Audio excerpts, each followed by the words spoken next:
नमस्कार दोस्तों, Bagda publication YouTube classes के ऑनलाइन चैनल पर आपका हार्दिक स्वागत है। दोस्तों, अपने पीछे जो वीडियो डाले हैं व्याकरण के वो सब ऑनलाइन पर उपलब्ध हैं। आज अपन एक विशेष टॉपिक का अध्ययन करने जा रहे हैं। उस टॉपिक का नाम है अविकारी शब्द। दोस्तों, अविकारी शब्द व्याकरण के जितने भी टॉपिक है उनमें सबसे कठिन है, बल्कि अपन इसको एक आसान सरल तरीके से इसको एक डायग्राम के हिसाब से अपन पढ़ेंगे। और ये अविकारी शब्द अनेक या सभी प्रतियोगी परीक्षाओं में अति महत्वपूर्ण है। इसमें से अनेक प्रश्न पूछे जाते हैं जो भ्रमित करने वाले होते हैं। तो दोस्तों, आज अपन अविकारी शब्द का अध्ययन कर रहे हैं।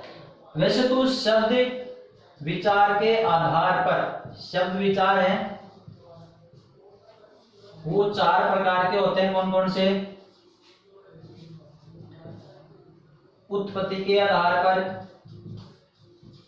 रचना, अर्थ के आधार पर और प्रयोग और रूप परिवर्तन के आधार पर। शब्द विचार है वो शब्द विचार के भेद कितने होते हैं कि उत्पत्ति के आधार पर शब्दों के भेद, रचना के आधार पर शब्दों के भेद, अर्थ के आधार पर शब्दों के भेद, प्रयोग और रूप परिवर्तन के आधार पर शब्दों के भेद।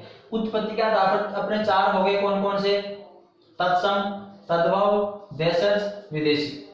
तत्सम, तद्भव, देशज और विदेशी।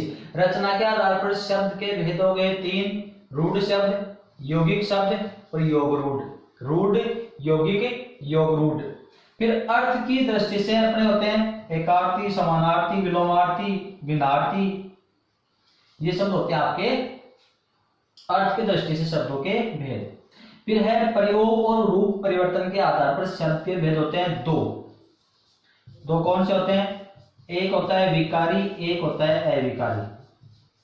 एक तो होता है विकारी शब्द और एक होता है अविकारी शब्द। विकारी शब्द भी चार प्रकार के होते हैं, अविकारी भी चार प्रकार के होते हैं। ये विकारी शब्द चार कौन से होते हैं? संज्ञा, सर्वनाम, क्रिया, विशेषण। संज्ञा, सर्वनाम, क्रिया, विशेषण। इनका अपने पूर्ण रूप से अध्ययन कर लिया है और इनका वीडियो भी अपने चैनल पर उपलब्ध है। संज्ञा, सर्वनाम, क्रिया, विशेषण, इनका विस्तृत रूप से अपने अध्ययन कर लिया है। आज दोस्तों अपन अध्ययन करने जा रहे हैं अविकारी शब्दों का। अब अविकारी शब्द क्या होते हैं, इनके भेद कितने होते हैं, अविकारी शब्द कहते किसे हैं, ये सब आज अपन विस्तृत रूप से इनका अध्ययन करेंगे। वैसे अविकारी शब्द में मूल पद है विकार। इसमें अपन ने ए जोड़ दिया। क्या जोड़ दिया? ए। तो इसमें मूल पद है विकार और इसमें ए उपसर्ग है और ई पढ़ते हैं। तो ए का अर्थ होता है नहीं, विकार का अर्थ होता है परिवर्तन और ई का अर्थ होता है वाला या फिर कर्ता का बोध कराता ही। किसी शब्द में ई प्रत्यय जुड़ जाता है वो कर्ता का या वाला का बोध कराता है। तो इस ए प्लस विकार का मूल शब्द बनता है अविकार। तो इसका अर्थ होगा परिवर्तन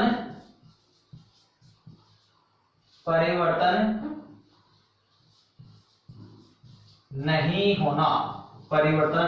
होना। इसमें अपने ई प्रत्यय जोड़ते ही हो जाएगा कि जिन शब्दों में परिवर्तन नहीं होता है, जिन शब्दों में ई जोड़ते ही क्या हो गया अपना अविकारी शब्द, है ना। तो इसका अर्थ होगा फिर कि जिन शब्दों में परिवर्तन नहीं होता है उन शब्दों को अविकारी शब्द कहते हैं, क्योंकि अब ये खुद कर्ता का बोध करा रहे हैं। तो दोस्तों, अविकारी शब्द है ए प्लस विकार। ए का अर्थ, ए किसी भी शब्द में ए उपसर्ग जुड़ते उसका अर्थ नकारात्मक होता है। तो परिवर्तन, अविकार का अर्थ हो गया परिवर्तन नहीं होना, और अविकार होता है जिनमें परिवर्तन नहीं होता है उन शब्दों को अविकारी शब्द कहते हैं। तो दोस्तों ध्यान रखना, अविकारी शब्दों का दूसरा नाम क्या है दोस्तों? अविकारी शब्दों को अपन अव्यय शब्द भी बोल सकते हैं। क्या कहते हैं इनको? अव्यय भी कहते हैं। अब अव्यय का अर्थ होता है, जैसे मान लो इसका अपन व्याकरणिक दृष्टि से देखते हैं तो ए प्लस वे। वे का अर्थ क्या होता है? खर्च करना, खर्च करना। और ए का अर्थ होता है नहीं, ए का अर्थ होता है दोस्तों नहीं। तो जो खर्च नहीं होता है वो भी अव्यय है और ये भी खर्च नहीं होता है। मतलब खर्च होता है, जो खर्च नहीं होता है ज्यों का त्यों रहता है। जैसे जितने अपने पास 10 रुपए हैं, 10 से न घटता है न बढ़ता है, तो वो खर्च नहीं हो रहा है। तो ये अव्यय शब्द भी, इनमें कोई परिवर्तन नहीं होता है, ये ज्यों के त्यों रहते हैं, जैसा इनका रूप है वैसा ही रहते हैं। तो जो खर्च नहीं होते हैं, जो परिवर्तित नहीं होते हैं, वो हो गया आपके अव्यय शब्द। तो अविकारी शब्दों को अपन अव्यय शब्द भी कर सकते हैं। तो दोस्तों ये तो हो गया अपना अविकारी या अव्यय शब्द का अर्थ। अब अविकारी शब्द कहते किसे हैं? अविकारी शब्द कहते किसे हैं? वे शब्द जो लिंग, वचन, काल, लिंग, वचन, काल और पुरुष के आधार, वे शब्द जो लिंग, वचन, काल, पुरुष के आधार पर रूप परिवर्तित नहीं करते हैं, रूप परिवर्तित नहीं करते हैं, उन्हें अविकारी या अव्यय शब्द कहते हैं। मतलब सीधी सी बात है कि वे शब्द जिन पर लिंग, वचन, काल, पुरुष का कोई प्रभाव नहीं पड़ता है, लिंग, वचन, काल, पुरुष के आधार पर कोई परिवर्तन नहीं होता है, वे आपके अविकारी शब्द कहलाते हैं। अविकारी शब्दों पर किसी का कोई प्रभाव नहीं पड़ता है, ये ज्यों के त्यों रहते हैं। वचन, लिंग, पुरुष, काल का कोई प्रभाव नहीं पड़ता है, ये ज्यों के त्यों बने रहते हैं। अब है दोस्तों अविकारी शब्द कितने प्रकार के होते हैं? अविकारी शब्द 4 प्रकार के होते हैं। 4 कौन कौन से हो गए? पहला है अपना क्रिया विशेषण अविकारी शब्द, क्रिया विशेषण अविकारी शब्द। दूसरा है आपका दोस्तों संबंध बोधक अविकारी शब्द। कौन सा है? संबंध बोधक अविकारी शब्द। तीसरा है समुच्चय बोधक अविकारी शब्द, समुच्चय बोधक अविकारी शब्द। और चौथा है अपना विस्मयादि बोधक अविकारी शब्द, विस्मयादि बोधक अविकारी शब्द। तो अविकारी शब्द 4 प्रकार के होते हैं। कौन कौन से हो गए? समुच्चय बोधक, वो क्रिया विशेषण, संबंध बोधक, समुच्चय बोधक और विस्मयादि बोधक। दोस्तों इसमें क्रिया विशेषण अविकारी शब्द है, इनके भी 4 पार्ट हैं, इनके 4 उपभेद होते हैं। कौन कौन से होते हैं?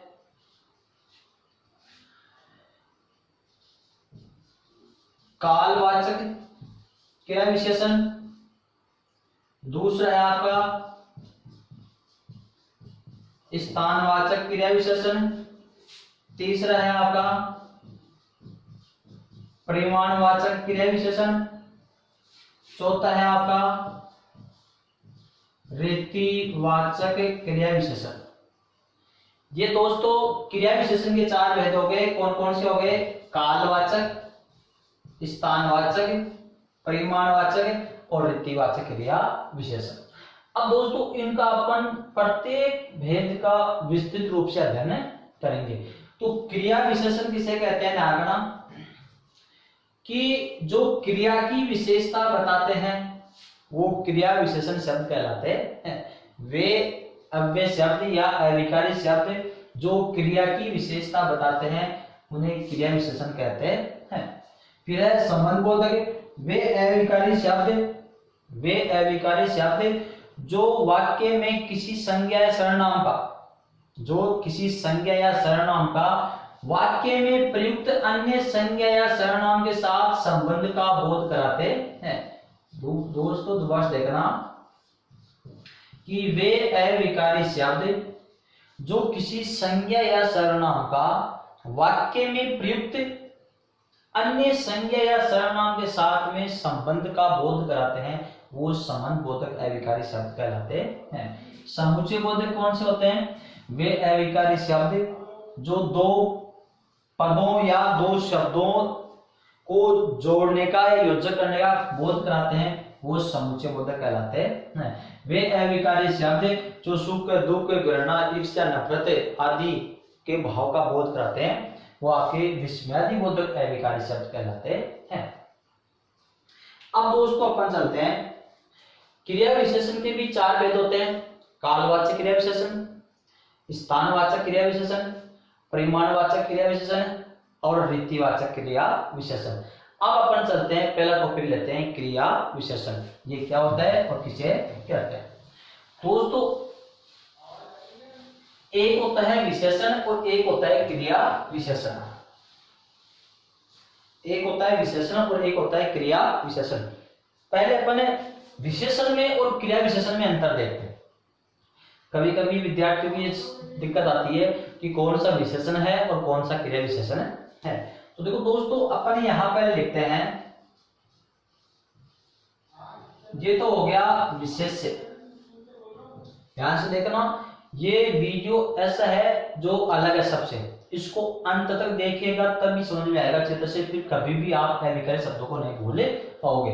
एक चीज होती है विशेष्य। विशेष्य में क्या क्या हो सकते हैं? संज्ञा भी हो सकती है या फिर सर्वनाम भी हो सकता है। एक होता है यहां पर क्रिया। दोस्तों अपन विशेषण और क्रिया विशेषण दोनों में अंतर पढ़ रहे हैं। विशेषण और क्रिया विशेषण दोनों में अंतर पढ़ रहे हैं। इसके अंतर पढ़ने के बाद अपन अगला टॉपिक क्रिया विशेषण शुरू करेंगे। तो एक होता है विशेष्य, जिसमें विशेष्य में संज्ञा सर्वनाम होती है। एक होता है आपका क्रिया। अब दोस्तों ध्यान रखना, विशेष्य की विशेषता बताने वाला शब्द आपका विशेषण कहलाता है। क्या कहलाता है? विशेषण। विशेष्य की, विशेष्य मतलब संज्ञा या सर्वनाम की विशेषता बताने वाला शब्द क्या कहलाता है? विशेषण। इधर है क्रिया की विशेषता बताने वाला शब्द क्या कहलाता है? आपका क्रिया विशेषण। दोस्तों ध्यान देना, चित्र से थोड़ा सा ध्यान चूकते ही टॉपिक गायब हो जाएगा। संज्ञा या सर्वनाम की विशेषता बताने वाला शब्द क्या कहलाता है? विशेषण। संज्ञा सर्वनाम अपन क्या कहते हैं? विशेष्य। क्रिया की विशेषता बताने वाला शब्द क्या कहलाता है? क्रिया विशेषण। अब दोस्तों ध्यान देना, इधर विशेषण की विशेषता बताने वाला शब्द क्या कहलाता है? प्रविशेषण। क्या कहलाता है दोस्तों? प्रविशेषण। विशेषण की भी विशेषता बताने वाला शब्द क्या कहलाएगा? प्रविशेषण। इधर है क्रिया विशेषण की विशेषता बताने वाला शब्द क्या कहलाता है? प्रक्रिया विशेषण। दोस्तों ध्यान रखना, दोनों में तुलनात्मक अध्ययन चल रहा है। यहां तक समझ में आ गया होगा कि संज्ञा या सर्वनाम की या फिर विशेष्य की विशेषता बताने वाला शब्द विशेषण कहलाता है और विशेषण की विशेषता बताने वाला शब्द प्रविशेषण कहलाता है। इधर क्रिया की विशेषता बताने वाला शब्द क्रिया विशेषण कहलाता है और क्रिया विशेषण की विशेषता बताने वाला शब्द प्रक्रिया विशेषण कहलाता है। अब अपन दोनों में अंतर, ये दोनों में क्या चल रहा है? तुलनात्मक अध्ययन चल रहा है, तुलनात्मक अंतर चल रहा है। तुलनात्मक अंतर, दोनों में तुलना हो रही कि विशेषण कौन सा होता है और क्रिया विशेषण है। मेन चीज अपनी ये है क्रिया विशेषण और विशेषण। अब दोस्तों ध्यान देते हैं अपन, मैं दो उदाहरण आपके सामने लिख रहा हूं। राम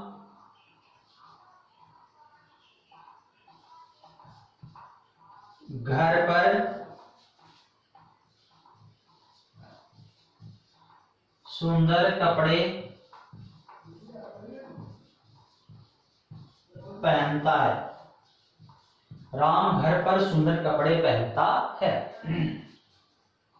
दूसरा उदाहरण है, राम घर पर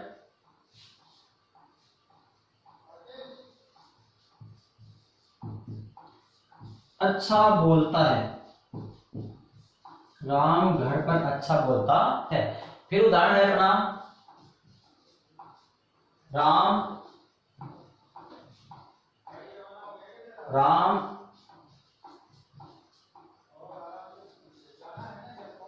ईमानदार है, राम ईमानदार है। अगला उदाहरण है अपना,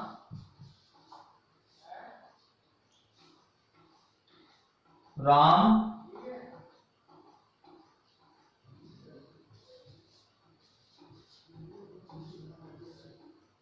बहुत खाता है, राम बहुत खाता है। अगला है,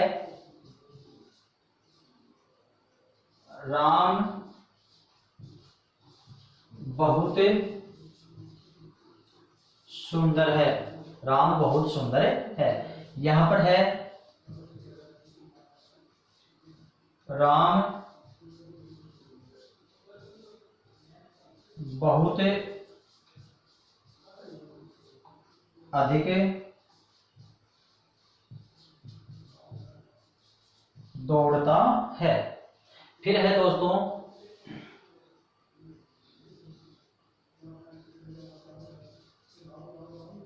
राम श्याम से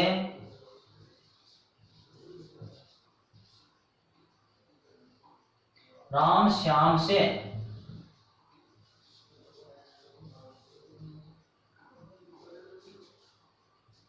राम श्याम से अच्छा है। दूसरा उदाहरण है, राम श्याम से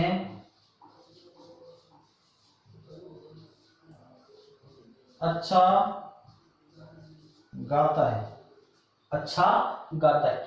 अब दोस्तों ये है आपके सामने चार उदाहरण। चारों उदाहरण अगर समझ में आ गए तो आपको विशेषण और क्रिया विशेषण में अंतर का पता लग जाएगा। तो दोस्तों ध्यान देना, इधर विशेष्य की विशेषता बताने वाला विशेषण, विशेषण की विशेषता बताने वाला प्रविशेषण, क्रिया की विशेषता बताने वाला क्रिया विशेषण और क्रिया विशेषण की विशेषता बताने वाला प्रक्रिया विशेषण।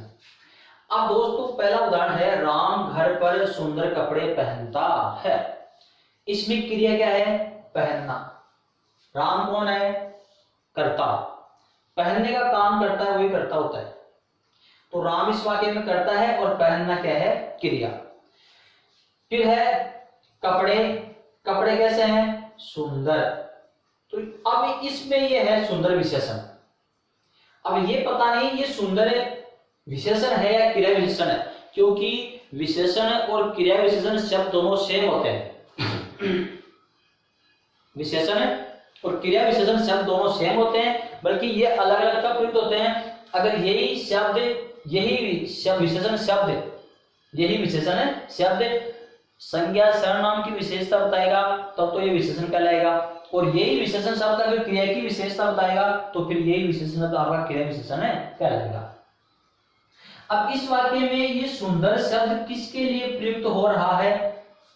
अगर क्रिया के लिए प्रयुक्त हो रहा है तो इसका मतलब ये क्रिया विशेषण है, और अगर किसी संज्ञा या सर्वनाम के लिए प्रयुक्त हो रहा है तो ये आपका विशेषण है। तो इसमें देखो सुंदर कपड़े, ये सुंदर शब्द क्रिया के लिए नहीं आकर के, क्रिया के लिए प्रयुक्त न होकर के कपड़ों के लिए प्रयुक्त हो रहा है। और कपड़े क्या चीज है? इसमें संज्ञा। कपड़े क्या चीज है? संज्ञा। तो ये इस वाक्य में क्या है दोस्तों? विशेषण है। तो ये सुंदर शब्द इस वाक्य में क्या है? विशेषण। अब अगर इसी वाक्य अपन आगे जाते हैं, राम घर पर अच्छा बोलता है। अब अच्छा क्या चीज है यहाँ पर? विशेषण। ये विशेषता बताएगा। अगर क्रिया की विशेषता बताएगा तो क्रिया विशेषण है, अगर संज्ञा की विशेषता या सर्वनाम की विशेषता बताएगा तो ये फिर विशेषण है। तो राम घर पर अच्छा बोलता है, तो राम तो संज्ञा है, अच्छा राम के लिए नहीं आ रहा है। अच्छा किसके लिए प्रयुक्त हो रहा है? बोलना क्या है इस वाक्य में? क्रिया। बोलना क्या है? क्रिया। तो क्रिया के लिए इस वाक्य में ये अच्छा शब्द प्रयुक्त हो रहा है कि राम कैसा बोलता है? अच्छा बोलता है। तो अच्छा शब्द क्रिया के लिए प्रयुक्त हो रहा है, तो क्रिया की विशेषता बता रहा है। ये हो गया आपका क्रिया विशेषण। क्या हो गया दोस्तों? क्रिया विशेषण। ये क्या हो गया आपका? विशेषण। अब चलते अपन आगे, राम ईमानदार है। अब ये ईमानदार शब्द किसके लिए प्रयुक्त हो रहा है? राम के लिए। राम क्या है इसमें? संज्ञा। तो संज्ञा और सर्वनाम की विशेषता बताने वाला शब्द क्या होता है? विशेषण। तो इस वाक्य में यह आपका ईमानदार क्या चीज है? विशेषण। क्या है? विशेषण। आगे है, राम बहुत खाता है। राम बहुत खाता है। अब इसमें बहुत शब्द क्या है, विशेषण है। अगर ये राम के लिए आ रहा है, संज्ञा है राम, राम के लिए आ रहा है तब तो विशेषण कहलाएगा, और क्रिया के लिए आ रहा है तो हो जाएगा आपका क्रिया विशेषण। तो राम बहुत खाता है, बहुत शब्द खाने के लिए आ रहा है, क्रिया की विशेषता बता रहा है, तो ये हो गया आपका दोस्तों क्रिया विशेषण। इस वाक्य में बहुत क्या है, क्रिया विशेषण। अब अपन आगे चलते हैं। राम बहुत सुंदर है, राम बहुत अधिक दौड़ता है। दोनों वाक्य सेम से है, दोनों वाक्य सेम से ही है। जैसे राम बहुत अधिक दौड़ता है, राम बहुत सुंदर है। अब दोस्तों आपको ध्यान ये रखना है, इस वाक्य में विशेषण कौन है, सुंदर। सुंदर शब्द किसके लिए प्रयुक्त हो रहा है, राम के लिए। राम बहुत सुंदर, सुंदर कौन है, राम। राम इस वाक्य में क्या है, संज्ञा। तो संज्ञा सर्वनाम की विशेषता बताने वाला शब्द क्या होता है, विशेषण। तो इस वाक्य में ये सुंदर शब्द है दोस्तों विशेषण। क्या है, विशेषण। अब इसी वाक्य में अब आगे चलते हैं। राम बहुत अधिक दौड़ता है, अधिक शब्द इसमें विशेषण है। क्या है, विशेषण। अगर अधिक शब्द उस वाक्य की तरह, सुंदर की तरह राम के लिए प्रयुक्त हो रहा है, राम की विशेषता बता रहा है, तब तो विशेषण हो गया। और इसमें अधिक शब्द अगर राम के लिए प्रयुक्त हो रहा है तब तो ये विशेषण है, और अधिक शब्द क्रिया के लिए प्रयुक्त हो रहा है तब आपका क्रिया विशेषण है। तो राम बहुत अधिक दौड़ता है, कितना दौड़ता है, अधिक दौड़ता है। तो शायद ये अधिक शब्द राम के लिए प्रयुक्त न होकर के इस क्रिया के लिए प्रयुक्त हो रहा है, तो ये है आपका अधिक इसमें क्रिया विशेषण। क्या है, क्रिया विशेषण। अब इसी में अपन आगे चलते हैं कि विशेषण की विशेषता बताने वाला प्रविशेषण और क्रिया विशेषण की विशेषता बताने वाला प्रक्रिया विशेषण। तो इस वाक्य में अब ये बहुत शब्द किसके लिए प्रयुक्त हो रहा है, सुंदर के लिए। सुंदर इसमें क्या है, विशेषण। विशेषण की विशेषता बताने वाला प्रविशेषण। तो ये बहुत हो गया आपका प्रविशेषण। क्या हो गया, प्रविशेषण। इसमें बहुत शब्द किसके लिए आ रहा है, अधिक के लिए। बहुत अधिक, अधिक क्या चीज है इसमें, क्रिया विशेषण। तो क्रिया विशेषण की विशेषता बताने वाला शब्द क्या होता है आपका, प्रक्रिया विशेषण। तो ये हो गया आपका प्रक्रिया विशेषण, ये क्रिया विशेषण, ये विशेषण और ये प्रविशेषण। ऊपर वाले वाक्यों में प्रविशेषण और प्रक्रिया विशेषण नहीं है। अब दोस्तों ध्यान देना, राम श्याम से अच्छा है, राम श्याम से अच्छा है, राम श्याम से अच्छा गाता है। दोनों वाक्य सेम से लेकिन थोड़ा सा कंफ्यूज है। अब इस वाक्य में अच्छा शब्द विशेषण है, इसमें भी अच्छा शब्द विशेषण है। अच्छा विशेषण है, इसमें भी अच्छा विशेषण है। अगर अच्छा शब्द संज्ञा के लिए आ रहा है तो विशेषण कहलाएगा, अगर अच्छा शब्द क्रिया के लिए आ रहा है तो आपका फिर क्रिया विशेषण होगा। तो इसमें राम श्याम से अच्छा है, तो ये अच्छा शब्द किसके लिए आ रहा है, राम के लिए। इसमें क्या है, राम भी अच्छा है, श्याम भी अच्छा है, क्योंकि श्याम राम से और अधिक अच्छा है। तो ये अच्छा शब्द किसके लिए आ रहा है, राम के लिए और श्याम दोनों के लिए आ रहा है। तो ये संज्ञा सर्वनाम की विशेषता बता रहा है। तो इसमें ये उदाहरण आपका विशेषण का है। अगर बात इसमें से होता है राम श्याम से बहुत अच्छा है, तो जो बहुत होता वो होता आपका प्रविशेषण। क्या होता, प्रविशेषण। अब दोस्तों अपन इधर आते हैं, राम श्याम से अच्छा गाता है, राम श्याम से अच्छा गाता है। अब अच्छा शब्द ना तो राम के लिए प्रयुक्त हो रहा है, ना श्याम के लिए प्रयुक्त हो रहा है, अच्छा गाने के लिए प्रयुक्त हो रहा है। अब गाना क्या है, यहाँ पर क्रिया। तो ये अच्छा शब्द क्रिया की विशेषता बताया है, तो यहाँ पर क्रिया विशेषण है अच्छा। अगर बारिश में बहुत होता कि राम श्याम से बहुत अच्छा गाता है, तो बहुत हो जाता आपका प्रक्रिया विशेषण। दोस्तों इस प्रकार से विशेषण और क्रिया विशेषण दोनों में अंतर होता है। अच्छी तरह समझ में आ गया। अगर समझ में नहीं आया तो आप वीडियो में कमेंट्स में लिख सकते हैं। तो दोस्तों अगर अभी तक आपने चैनल को सब्सक्राइब और शेयर नहीं किया तो सब्सक्राइब और शेयर कर दीजिएगा, और पास में बेल आइकन जरूर दबाइए, ताकि नया वीडियो अपलोड करते हैं उसका नोटिफिकेशन आपके पास पहुंच जाए। दोस्तों ये हो गया विशेषण और क्रिया विशेषण में अंतर। अब अपन चलते हैं क्रिया विशेषण। पहला टॉपिक लेते हैं अपन क्रिया विशेषण।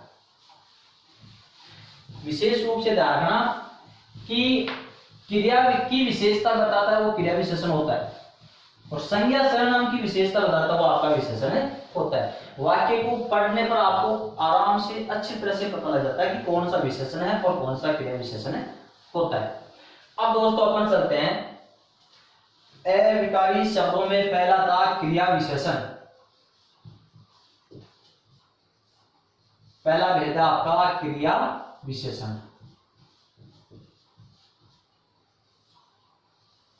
क्रिया विशेषण किसे कहते हैं कि वे अविकारी शब्द जो क्रिया की केवल क्रिया की विशेषता बताते हैं, केवल क्रिया की विशेषता बताते हैं, उन्हें क्रिया विशेषण कहते हैं। वे अविकारी शब्द जो केवल क्रिया की विशेषता बताते हैं उन्हें क्रिया विशेषण कहते हैं। अब दोस्तों जैसे राम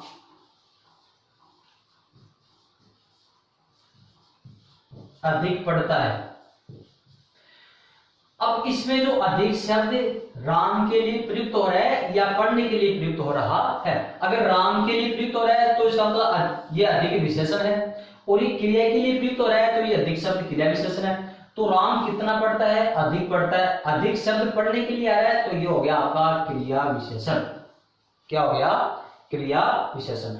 दोस्तों इसमें अब आपको बता रहा हूं कि क्रिया विशेषण के कितने भेद होते हैं? 4। कितने होते हैं? 4। 4 कौन कौन से होते हैं? ध्यान देना।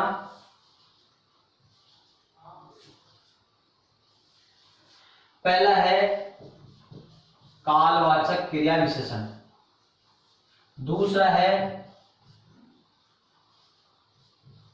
स्थानवाचक क्रिया विशेषण, तीसरा है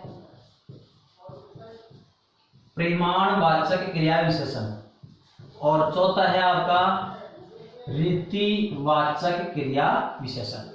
क्रिया विशेषण के भी 4 भेद होते हैं कि कालवाचक क्रिया विशेषण, स्थानवाचक, परिमाणवाचक और रीतिवाचक क्रिया विशेषण।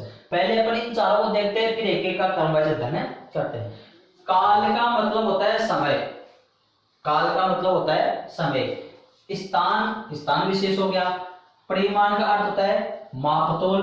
रीति का अर्थ होता है रीति रिवाज, तरीका या ढंग, रीति रिवाज, तरीका या ढंग। तो दोस्तों ध्यान देना, कालवाचक क्रिया विशेषण शब्द किसे कहते हैं?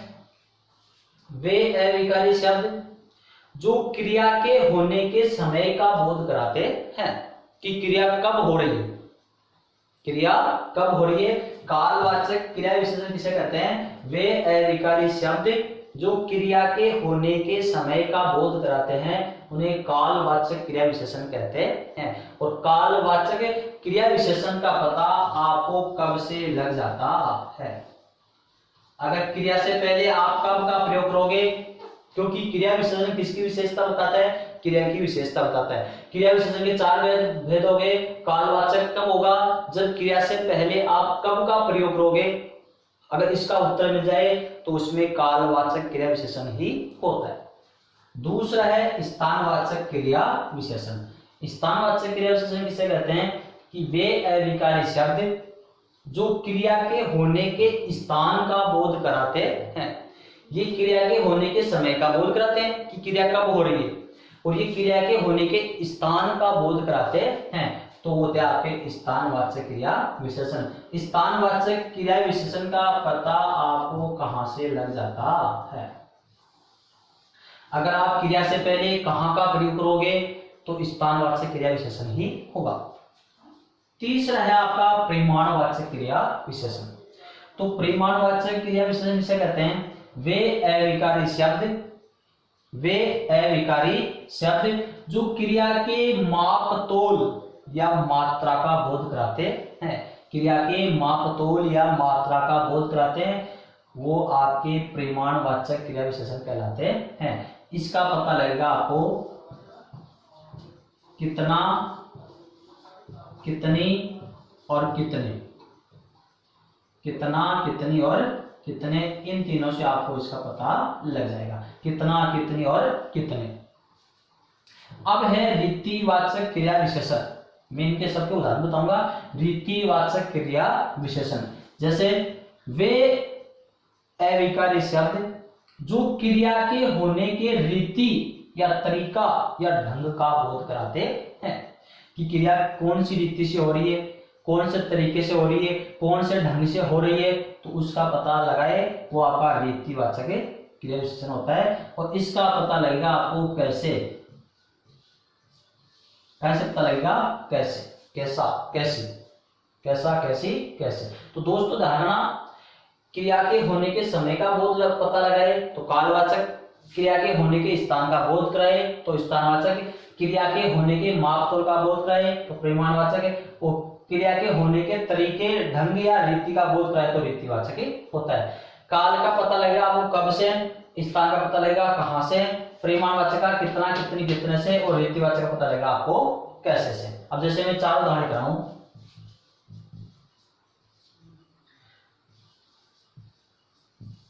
राम अधिक पीता है, राम घर में तेज बोलता है, राम घर में तेज बोलता है, राम घर में इधर उधर घूमता है। चौथा उदाहरण है राम घर में सुबह उठता है, सुबह उठता है। दोस्तों आपके सामने 4 उदाहरण है। अब इसमें देखो, अब आपको पहली बार तो दिक्कत ये आती है कि इनमें विशेषण है कि क्रिया विशेषण है, तो दोनों का पता लगाने के लिए मैं बता रहा हूं कि इसमें सबसे पहले संज्ञा, वो कर्ता ढूंढ दो, उसके बाद में क्रिया ढूंढ लो, फिर बाद में शब्द बचता है, उसके हिसाब से अपन देखते हैं। तो इसमें राम क्या है, संज्ञा, पीना क्या है, क्रिया। राम क्या है, संज्ञा है, और पीना क्या है, क्रिया। अब इसमें जो अधिक शब्द है विशेषण, अगर ये क्रिया के लिए आ रहा है, अगर ये क्रिया के लिए प्रयुक्त हो रहा है तो क्रिया विशेषण है, अगर ये राम के लिए प्रयुक्त हो रहा है तो विशेषण है। तो राम अधिक पीता है, तो अधिक शब्द किसके लिए आ रहा है, पीने के लिए, तो इसका मतलब अधिक क्रिया विशेषण है। अधिक क्या हो गया आपका, क्रिया विशेषण हो गया, पता लग गया आराम से। अब क्रिया विशेषण तो हो गया, बल्कि इन चारों में ढूंढते हैं कि चारों में से कौन सा है। क्रिया विशेषण के भी 4 भेद होते हैं, कालवाचक, स्थानवाचक, परिमाणवाचक और रीतिवाचक। तो इन चारों में से इसमें कौन सा है। अभी तो अपन ने इतना पता लगाया है कि विशेषण है या क्रिया विशेषण है, तो इसका मतलब ये क्रिया विशेषण तो है। अब क्रिया विशेषण में से कौन सा है, अधिक। अब इसका पता लगाने के लिए कब, कहां, कितना और कैसे, इसको हटाना है।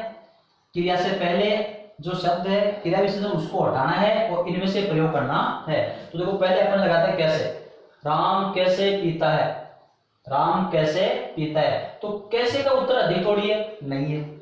राम कब पीता है, अधिक पीता, उत्तर है क्या, नहीं है। राम कहां पीता है, अधिक पीता है, उत्तर नहीं है।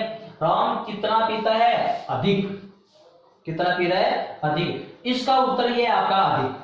मतलब इस शब्द को हटाने के बाद में इन चारों का प्रयोग करना, इन चारों का उत्तर, इनमें से जो हटा रहे हैं वही उत्तर होना चाहिए। जो शब्द अपन हटा रहे हैं वाक्य में से वही उत्तर इन चारों का होना चाहिए, तो सटीक उत्तर मिले वही आपका क्रिया विशेषण हो जाएगा। तो कब, कहां, कैसे, कितना, अधिक, कितना, अधिक, तो कितने का उत्तर अधिक मिल रहा है, इसका मतलब ये हो गया आपका परिमाणवाचक क्रिया विशेषण। दोस्तों समझ में आ रहा है अच्छी तरह से। राम घर में तेज बोलता है। अब देखो तेज शब्द इसमें राम के लिए आ रहा है या बोलने के लिए, कैसे बोलता है, तेज। अब सुनो इधर, अब ये तेज क्रिया विशेषण तो है, बल्कि कौन सा, काल, स्थान, परिमाण या रीति। तो देखो कब बोलता है, तेज, कब का उत्तर तेज नहीं है। कहां बोलता है, उत्तर नहीं है। कितना बोलता है, नहीं है। कैसे बोलता है, तेज बोलता है। जो कैसे का उत्तर मिल रहा है तेज, तो ये हो गया आपका रीतिवाचक क्रिया विशेषण। दोस्तों आगे चलते हैं, राम घर में इधर उधर घूमता है। इधर उधर अगर राम के लिए प्रयुक्त हो तब तो विशेषण है, और इधर उधर क्रिया के लिए प्रयुक्त हो तो क्रिया विशेषण है। तो इधर उधर घूमता है, तो इधर उधर शब्द घूमने के लिए प्रयुक्त है, घूमने की विशेषता बता है, तो ये क्रिया विशेषण है। क्योंकि चारों में से कौन सा है, देखो कब घूमता है, उत्तर नहीं है। कितना घूमता है, नहीं है। कैसे घूमता है, नहीं है। कहाँ घूमता है, इधर उधर। तो कहाँ का उत्तर ये मिल रहा है, ये हो गया आपका स्थानवाचक क्रिया विशेषण। अब राम घर में सुबह उठता है, सुबह है आपका उठने के लिए प्रयुक्त हो रहा है, तो सुबह आपका क्रिया विशेषण है, बल्कि कैसे, उत्तर नहीं है। कितना, उत्तर नहीं है। कहाँ, नहीं मिल रहा है। कब उठता है, सुबह उठता है, तो कब का उत्तर मिल रहा है इसमें, कब उठता है, सुबह। ये हो गया आपका कालवाचक क्रिया विशेषण। कौन सा हो गया दोस्तों, कालवाचक क्रिया विशेषण। तो ये हो गया आपके क्रिया विशेषण के 4 भेद। अब अपन इसमें देखते हैं, पहला है कालवाचक क्रिया विशेषण। दोस्तों, क्रिया विशेषण के चारों भेदों का विस्तृत रूप से अध्ययन अगले वीडियो में देखें, जिसमें कालवाचक, स्थानवाचक, रीतिवाचक और परिमाणवाचक क्रिया विशेषण का विस्तृत जानकारी आपको प्रदान की गई है। धन्यवाद।